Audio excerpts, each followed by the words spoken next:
अभी 8 अगस्त को जब कोशिश की गई थी सरकार के द्वारा इलेक्ट्रिसिटी अमेंडमेंट बिल को लोकसभा में पारित कराने की, कि उसमें भी खुलेआम संसदीय शासन व्यवस्था का खुला मजाक उड़ाया गया था। पहले वो जब मानसून सत्र चल रहा था उसकी सूची में विषय ही नहीं था, इस बिल को विषय में ही नहीं रखा गया। 6 अगस्त को अचानक ये सूची में आ गया और 8 अगस्त को अचानक से इसे पास कराने की कोशिश की गई, जो कि हो नहीं पाया और ये इसका विरोध हुआ। सभी जितने भी विरोधी दल है उन्होंने इसको जन विरोधी और कर्मचारी विरोधी बताया और इसका विरोध किया। फाइनली क्या हुआ कि जब भी कोई बिल आता है संसद में तो उसकी कमेटी है, बिजली मामलों की स्टैंडिंग कमेटी है, उस पर जाता है, उस पर डिस्कशन होता है। संसदीय शासन व्यवस्था में यदि कोई सर्वोत्तम है ना तो वो संसद है, सरकार नहीं है।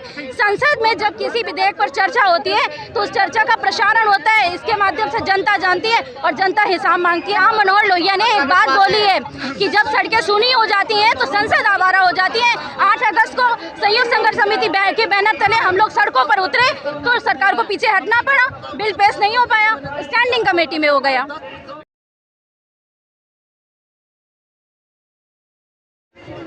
सर क्या नाम है आपका? SR गराड़े। आप कहाँ से आए? I belong to Balaghat, MP। आपको ऐसी क्या दिक्कत हुई जो आपको दिल्ली के जंतर मंतर पे आने को मजबूर? क्योंकि ये विद्युत का निजीकरण जनहित विरोधी है। ये पूरी तरह से समाज के लिए, देश के लिए नुकसानदेह है और ये पूंजीवादी घरानों को प्रवृत्त करने के लिए। कैसे नुकसानदेह है? इसलिए नुकसानदेह है कि इससे सब्सिडी बंद होगी, किसानों को जो सुविधा है वो बंद होगी, व्यवसायियों को बिजली महंगी मिलेगी, बिजली के रेट लगातार बढ़ेंगे, बहुत ऊंचे चले जाएंगे और क्या होगा, इससे रोजगार भी घटेगा, रोजगार कम होगा। दूसरी बात यह है, बिजली का जो विकास हुआ है ये व्यक्तिगत पूंजीवादी लोगों के हाथ में कौड़ी कीमत पे चले जाएगा और ये से बहुत से पूरे देश के हित विरोधी है, इसलिए हम इसका विरोध करते हैं। क्या नाम है? मेरा नाम सुभाष सोले। आपको क्या दिक्कत हुई है जो आपको यहाँ पे करना है? ये जो बिजली का निजीकरण हो रहा पूरे देश में, स्टेट इलेक्ट्रिसिटी बोर्ड का कुल मिला के गलत नीति है। ये सरकार की जो नीति बनाई गई है निजीकरण की, ये नीति देश हित में नहीं है। कैसे नहीं है देश हित में? वो तो कह रहे हैं कि देश हित में ही- नहीं। इससे लोगों का शोषण हो रहा है, यानी जो रोजगार है अभी कॉन्ट्रैक्टर एम्प्लॉय है उनका शोषण हो रहा कुल मिला के, और कॉन्ट्रैक्टर द्वारा जो भी वर्क होते हैं वो कुल मिला के गुणवत्ता हित में नहीं रहते, गुणवत्ता रहित रहते हैं, जिससे दुर्घटनाएं बढ़ती है, विद्युत कर्मचारी की घटनाएं ज़्यादा बढ़ती है और इसके कारण पूरे, जैसे एक स्टेट है, पूरे प्रदेश में प्रतिदिन किसी ना किसी कोने में एक विद्युत कर्मचारी की दुर्घटना होती है, जिसके कारण प्रतिदिन ये दुर्घटना होती है, जिसके कारण उसके खून से बिजली सिंचित होके लोग AC और कूलर में आराम करते हैं, क्योंकि ये जो कॉन्ट्रैक्टर एम्प्लॉय है इनको अनुभव नहीं रहता। जो अनुभव से ऊपर जाते हैं वो बिजली का काम यानी सुचारू रूप से कर सकते हैं, अन्यथा यह संभव नहीं है। निजीकरण होने से कर्मचारियों का अहित होगा और कर्मचारियों का अधिक से अधिक शोषण होगा। यही कारण है कि हम देश में विरोध प्रदर्शन कर रहे हैं कि सरकार जो है अमेंडमेंट बिल को, कर्मचारियों का शोषण होगा। जो निजीकरण कंपनियां हैं वह जो है कर्मचारियों को कम वेतन पर और कार्य करवाएगी और उसके कारण जो अहित होगा उसको बराबर पूरी मजदूरी नहीं मिलेगी और ना ही उसका भविष्य निश्चित होगा, ना ही उसकी कोई पेंशन निश्चित होगी और जो भी होगा उद्योगपतियों के वश में होगा और उसी के तहत यह निजीकरण जो है नुकसान हानिकारक सिद्ध होगा। हमारा देश का युवा वैसे ही बेरोजगार है, निजीकरण करते जाएंगे भ्रष्टाचार बढ़ता जाएगा, छोटे छोटे हाथों में देते जा रहे हैं पूंजीपति और वो उनकी पूंजी बढ़ते जा रही है और जो भ्रष्टाचार बढ़ते जा रहा है, जो लाइन की जो रहती है अपनी कैपेसिटी उससे कम इसका मटेरियल वापर रहे हैं और छोटे छोटे इसमें देके भ्रष्टाचार बढ़ा रहे हैं, उससे रोजगार भी बढ़ रहा है, हमारे युवा साथी को रोजगार नहीं मिल रहा है, कम वेतन पे उनको काम करवा रहे हैं, उससे जो अनुभव भी नहीं है तो उससे दुर्घटना के भी चांसेस बढ़ते जा रहे हैं। वो ट्रेनिंग नहीं, कुछ नहीं और चला रहे हैं। मेरा नाम वेणु है। हम Telangana electricity employees union 1104 union से रिप्रेजेंटेशन कर रहे हैं। हम हैदराबाद से आ रहे हैं। हैदराबाद से। जो आप यहाँ पे जंतर अभी जो मोदी का सरकार देश भर पूरा इलेक्ट्रिसिटी एम्प्लॉइज को ये जंतर मंतर मीटिंग को आने के लिए वो किया है, वो इलेक्ट्रिसिटी डिपार्टमेंट प्राइवेटीकरण करने के वजह से हम टोटल एम्प्लॉइज पूरे भारत देश में जितना राष्ट्र है उतना राष्ट्र से इधर इकट्ठा होकर नारा लगा रहे हैं।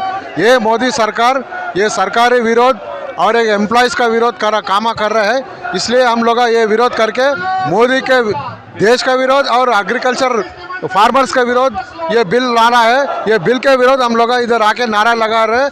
ये मोदी सरकार को अभी भी सोचना चाहिए, ये पार्लियामेंट में जो बिल लगा है वो पूरा वापस लिए तक हम एम्प्लॉइज पूरे नहीं सोने का है और देश भर पूरा करंट बंद करके मोदी का सरकार को उतारेंगे।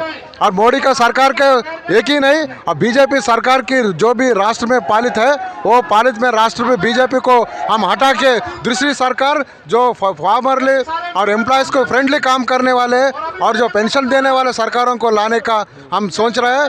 इसी के साथ और मोदी के साथ हम रिक्वेस्ट करें, अभी समय है पार्लियामेंट में एम्प्लॉयज़ को पूरा भरोसा करते हुए ये बिल को वापस लेना चाहिए। हम तेलंगाना से आए, तेलंगाना इलेक्ट्रिसिटी एम्प्लॉय से कम 2000 एम्प्लॉयज आए हैदराबाद से। मैं हैदराबाद TSSPDCL पावर सेक्टर से एक 2200 के साथ यहाँ पर न्यू दिल्ली आया हूँ। ये अपील करने के लिए नरेंद्र मोदी बीजेपी सरकार से निवेदन है कि एम्प्लॉयज़ को प्राइवेटाइज मत कीजिए। जैसा आप BSNL को बर्बाद किए हैं उस तरह पावर सेक्टर बिजली को बचाए रखने के लिए हम कर्मचारी हमारा ये हड़ताल जारी रख रहे हैं।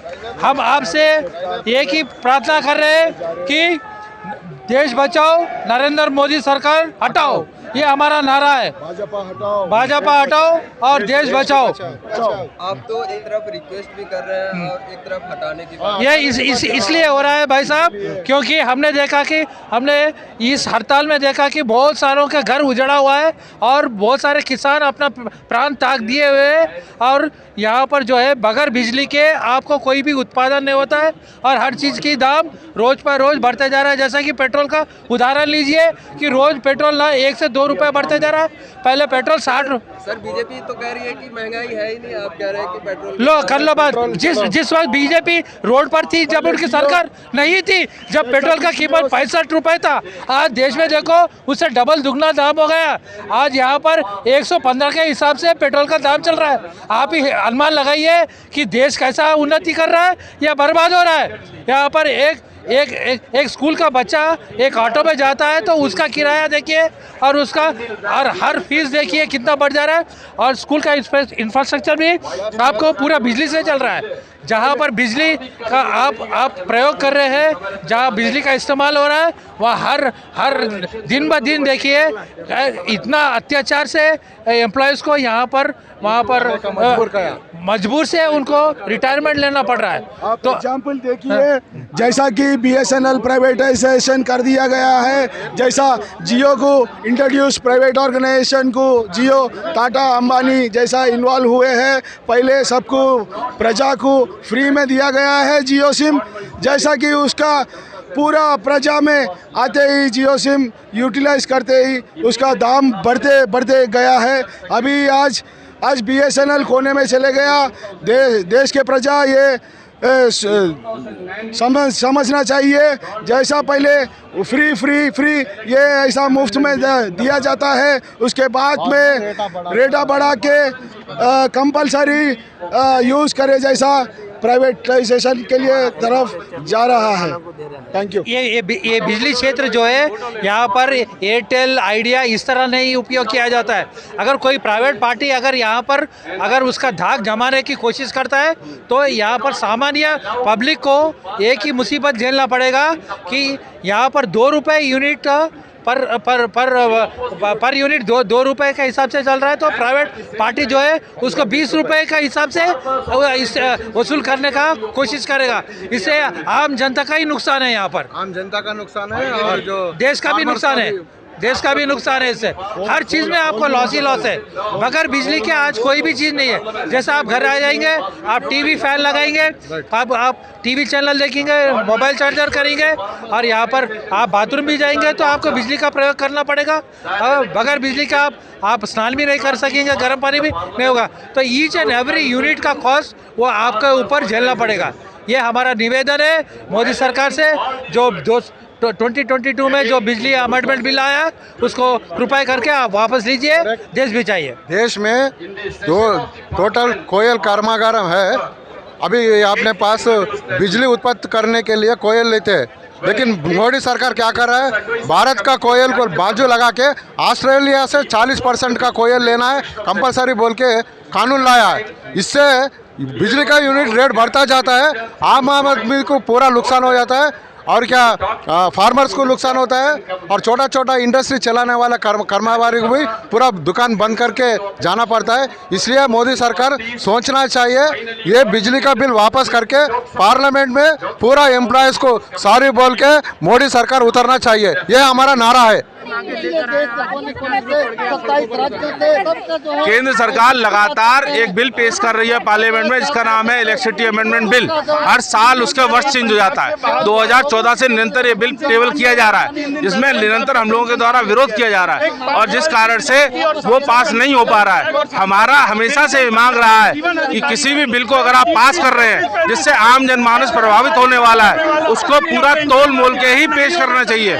इसी तरीके से हमारी मांग थी कि इसको स्टैंडिंग कमेटी में भेजा जाए, परंतु विगत पार्लियामेंट्री मानसून सत्र में इसको चोरी छुपे लाने का प्रयास केंद्र सरकार द्वारा किया गया, जिसका मुखर होकर पूरे देश में इंजीनियर्स के द्वारा विरोध किया गया। उसके बाद सरकार बैकफुट पर गई और इसको स्टैंडिंग कमेटी में भेजा गया। अभी भी हमारी यही मांग है कि अगर विंटर सेशन में इसको जबरन लाने का प्रयास किया गया तो निश्चित तौर पर हड़ताल वाली भूमिका पूरे देश में हो जाएगी और व्यवस्था चरमरा जाएगी। तो हमारा अनुरोध है कि हमारा व्यू पॉइंट भी लें। सबसे बड़ा स्टेक होल्डर उपभोक्ता होता है, उपभोक्ता का व्यू लें, उसके बाद कर्मचारियों का व्यू लें, उसके बाद ही इस बिल को पार्लियामेंट में रखा जाए। इसी प्रकार देश के विभिन्न प्रदेशों में आज की डेट में पुरानी पेंशन बहाल की जा रही है। कर्मचारी जान देकर सैकड़ों कर्मचारी प्रतिवर्ष बिजली के खंभों पे जल के राख हो जाते हैं, जान चली जाती है। क्या उनको पुरानी पेंशन जैसी व्यवस्था नहीं मिलनी चाहिए? जो प्रदेश पुरानी पेंशन दे रहे हैं उनके पास ऐसी कौन सी व्यवस्था है जो हमारे प्रदेश में नहीं है या हमारे देश में नहीं लागू की जा सकती है? ये हमारी दूसरी मांग है। तीसरी मांग है, एक प्रदेश है पूरे देश में तेलंगाना, जिसने अपने सारे कर्मचारियों को जो पावर में थे उनको सबको रेगुलराइज करने का काम किया है। आप मानिए, जो आदमी 6-7 हज़ार रुपए की नौकरी करके अपनी जान पे खेल जाता है, जिसको 4-5 लाख रुपए मरने पे मुआवजा मिलता है, क्या उस आदमी को, जिसने इतनी पूरी निष्ठा से बिजली व्यवस्था सुचारू की गई है, क्या उसको रेगुलराइज करना आवश्यक नहीं है? क्या वो देश के प्रति निष्ठा पैदा करना आवश्यक नहीं है? तो हमारी ये मांग है कि उनको रेगुलराइज किया जाए। इसी प्रकार से अन्य छोटी छोटी मांगे हमारी और हैं, जैसे जहाँ निजीकरण हो गया उसको खत्म किया जाए। आगरा का निजीकरण एक अपने आप में उदाहरण है जो पूरी तरीके से फ्लॉप व्यवस्था है। उड़ीसा में निजीकरण हुआ था, चक्रवात आने पर प्राइवेट कंपनी जगह छोड़कर भाग गई थी। उसके बाद देखिए, आप किसी देश से भारत देश की कल्पना नहीं कर सकते हैं। ये डाइवर्सिफाई कंट्री है, अलग अलग तरीके की व्यवस्थाएं हैं। हम आम जनमानस के हित में कार्य करते हैं, हम डेवलपिंग नेशन है, हमें अपने जनता को देखना होता है। प्राइवेट कंपनी आके सिर्फ मुनाफाखोरी करेगी, उनकी जेब भरवाकर आम जनमानस को क्या लाभ होने वाला है? आप मुझे बता दीजिए ना कि टोरेंट आगरा का जो निजीकरण हुआ, और वहीं उस टाइम कानपुर का भी हो रहा था, परंतु कानपुर का निजीकरण सरकार नहीं कर पाई, आगरा का निजीकरण हो गया। आज की डेट में प्रतिवर्ष कानपुर 8 रुपए की बिजली बेचकर करोड़ों रुपए का मुनाफा सरकार को देता है हर साल, और यहीं 2200 करोड़ रुपए प्रतिवर्ष अपनी जेब में भर के ले जाता है टोरेंट। वो 2200 करोड़ रुपए का हिसाब आम जनमानस को कौन देगा? बिजली तुम महंगी दे रहे हो, तुमने ऐसी कौन सी व्यवस्था आगरा में कर दी जो अन्य प्रदेश के अन्य शहरों में नहीं है? तो उस व्यवस्था का कंपैरिजन होकर ऐसे निजीकरण के प्रयोग तत्काल बंद होने चाहिए, और इनको रिव्यू होकर, ऑडिट होकर, इनका प्राइवेट कंपनियों का ऑडिट नहीं होता है, आपको पता होना चाहिए। CAG ऑडिट, मुनाफा भरे जा रहे हैं, इनका ऑडिट होकर इनसे टेंडर लेना चाहिए और इनको पेनल्टी लगानी चाहिए। आपको पता होगा, जब बिजली महंगी हुई अभी कोयला संकट आया था, आप सबकी संज्ञान में होगा, कोयला संकट आया था देश में कोयला संकट आया था तो क्या हुआ, पावर एक्सचेंज में 20-21 रुपए की बिजली अदानी के पावर हाउसेज से आ रही थी, रिलायंस के पावर हाउसेज से आ रही थी। क्या यही हम आम जनमानस के लिए हम पावर प्लांट लगाते हैं कि जिस टाइम पर संकट आएगा उस टाइम पर तुम जेब भरने का काम करोगे? उसके बाद सेंट्रल इलेक्ट्रिसिटी अथॉरिटी ने इस साल एक नियम बनाया कि 12 रुपए से महंगी बिजली कोई भी किसी हालत में नहीं बेच सकता है। क्या इन परिस्थितियों के लिए हम देशों में पावर प्लांट लगाते हैं? जब आम जनमानस को जरूरत होगी, जब हॉस्पिटलों में जरूरत होगी, तब उस टाइम कितने साल की लीज होती है? 50 साल बाद आप होंगे, मैं नहीं होऊंगा, नहीं पता है। हमारे बच्चों को ये पता होगा कि ये इसी का है, ये बिल्कुल ये समझ लीजिए। अगर 50 साल की लीज पर आप किसी को कुछ दे रहे हैं तो आप ये भूल जाइए, किसी को याद रहेगा कि सरकारी व्यवस्था क्या हुआ करती थी। तो ये कोई लीज नहीं है, ये एक तरीके से परमानेंट पट्टा ही है, वो 50 साल बाद बढ़ जाएगी दोबारा से। और निजीकरण के पीछे जो संस्था का निजीकरण होता जा रहा है, पूंजीपति को बढ़ावा देना, सिंपल सा बात है, पूंजीपतियों को बढ़ावा देना, उनका मुनाफा होना। अगर सरकार आम जनमानस के हित में सोच रही, विकास की प्रक्रिया है निजीकरण, इसका एक उदाहरण मुझे तो बता दीजिए, कौन सा विकास निजीकरण कंपनियों ने कर दिया है? ऐसे अनेकों उदाहरण है जहाँ निजीकरण हुआ, उसके बाद सारे प्रयोग विफल हुए हैं। उड़ीसा में बाकायदा निजीकरण हुआ, एक विदेशी कंपनी आई, कंपनी वहाँ पर रही, चक्रवात आया, सारा सिस्टम ध्वस्त हो गया, खंभे गिर गए, बिजली घरों में ध्वस्त हो गए। अगले दिन ही वो बोरिया बिस्तर घसीट के विदेश में भाग गई। उसके बाद दोबारा से सरकारी आदमियों से अनुरोध किया सरकार ने, उसके बाद दोबारा व्यवस्था पटरी पे लाई गई। क्या यही व्यवस्था के लिए आप निजीकरण की व्यवस्था लाना चाहते हैं कि जब विषम परिस्थितियां आए तो वो भाग जाएं? और आम जनमानस को, हम आम जनहित में काम करते हैं, हम ये चीज़ समझते हैं, अगर किसान के खेत में फसल लहरा रही है और वो हमसे कह दे कि आप हमें थोड़ा समय दे दीजिए, फसल कटने के बाद हम भुगतान कर देंगे, तो हम उसे वो समय देते हैं, क्योंकि उसकी फसल नहीं खराब होनी चाहिए।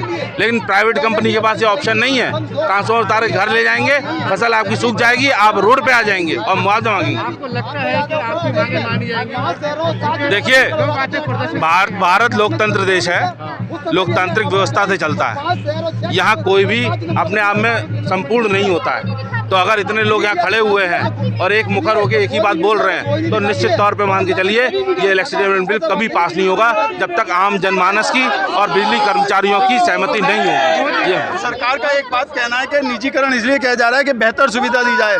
मैं सरकार से जानना चाहता हूँ, अगर ये विभाग घाटे का सौदा है तो क्यों बाहर की कंपनियाँ, बड़ी बड़ी कंपनियाँ, प्राइवेट कंपनियाँ इसको ले रही हैं? और अगर ये फायदे का सौदा है तो फिर इसके लिए झूठ क्यों पसेरा जा रहा है? सरकार के द्वारा ये क्यों कहा जा रहा है कि ये घाटे का सौदा है? विभाग को लाखों करोड़ों रुपए का घाटा है, इसको इसलिए प्राइवेट किया जा रहा है। ऐसा कुछ भी नहीं है। हमारा प्रत्येक कर्मचारी आंधी तूफान बारिश में 24-24 घंटे लग के काम करता है। प्राइवेट कंपनियों को लाकर केवल मुनाफा वसूली होनी है और कुछ नहीं होना है। में दो प्रावधान है कि जो सरकारी नेटवर्क है उसी का प्रयोग निजी कंपनियां करेंगी। ठीक है, सरकारी नेटवर्क का जो अनुरक्षण का कार्य है उसको, उसमें जो भी खर्च आएगा वो सारा निजी का, वो सारा प्राइवेट, हम मतलब सरकारी कंपनी करेगी, निजी कंपनी नहीं करेगी। इसका सीधा मतलब ये है कि जो भी घाटा होगा वो सरकारी कंपनियों के सर पे मरा जाएगा और जो मुनाफा होगा वो सीधी निजी कंपनी बनाए। तो ये एक काल्पनिक, मतलब कहीं ना कहीं धोखा देना, छलावा है जो सरकार दे रही है। निजीकरण से किसी को फायदा नहीं हो रहा है। निजीकरण से विद्युत दरें इतनी बढ़ेंगी, ठीक है, तो हमारा आम उपभोक्ता भी प्रभावित हो रहा है। तो ये कहाँ से ये जन विरोधी भी है और कर्मचारी विरोधी तो है ही, तो कहीं से भी फायदे में नहीं है। बस इसको कहा जाए निजीकरण को। अभी 8 अगस्त को जब कोशिश की गई थी सरकार के द्वारा इलेक्ट्रिसिटी अमेंडमेंट बिल को लोकसभा में पारित कराने की, कि उसमें भी खुलेआम संसदीय शासन व्यवस्था का खुला मजाक उड़ाया गया था। पहले वो जब मानसून सत्र चल रहा था उसकी सूची में विषय ही नहीं था, इस बिल को विषय में ही नहीं रखा गया। 6 अगस्त को अचानक ये सूची में आ गया और 8 अगस्त को अचानक से इसे पास कराने की कोशिश की गई, जो कि हो नहीं पाया। और ये इसका विरोध हुआ, सभी जितने भी विरोधी दल है उन्होंने इसको जन विरोधी और कर्मचारी विरोधी बताया और इसका विरोध किया। फाइनली क्या हुआ कि जब भी कोई बिल आता है संसद में तो उसकी कमेटी है, बिजली मामलों की स्टैंडिंग कमेटी है, उस पर जाता है, उस पर डिस्कशन होता है। संसदीय शासन व्यवस्था में यदि कोई सर्वोत्तम है ना तो वो संसद है, सरकार नहीं है। संसद में जब किसी विधेयक पर चर्चा होती है तो उस चर्चा का प्रसारण होता है, इसके माध्यम से जनता जानती है और जनता हिसाब मांगती है फिर अगले चुनाव में आपका। ये कॉन्करेंट लिस्ट में आता है, इसमें स्टेट सरकार का भी योगदान होता है। हाँ, कॉन्करेंट लिस्ट सरकार का क्या योगदान रहा है? वही तो कह रहे हैं, जब ये कॉन्करेंस लिस्ट में आता है, जब ये समवर्ती सूची में आता है राज्य, और हमारा जो देश है वो फेडरल स्टेट है, संघीय ढांचे का देश है, इसमें आप राज्य के अधिकारों को हनन नहीं कर सकते। तो इसमें स्टेक होल्डर से, जो भी राज्य स्टेक होल्डर है, उसे राय लेनी चाहिए, लेकिन राय ना लेनी पड़े, इसलिए आपने अचानक से इसको रखा संसद में। आपको लगता है आपके विरोध से सरकार पीछे हट जाएगी? बिल्कुल बिल्कुल। 8 अगस्त को हमने विरोध किया। राम मनोहर लोहिया ने एक बात बोली है कि जब सड़कें सूनी हो जाती हैं तो संसद आवारा हो जाती है। 8 अगस्त को संयुक्त संघर्ष समिति के बैनर तले हम लोग सड़कों पर उतरे तो सरकार को पीछे हटना पड़ा, बिल पेश नहीं हो पाया, स्टैंडिंग कमेटी में हो गया।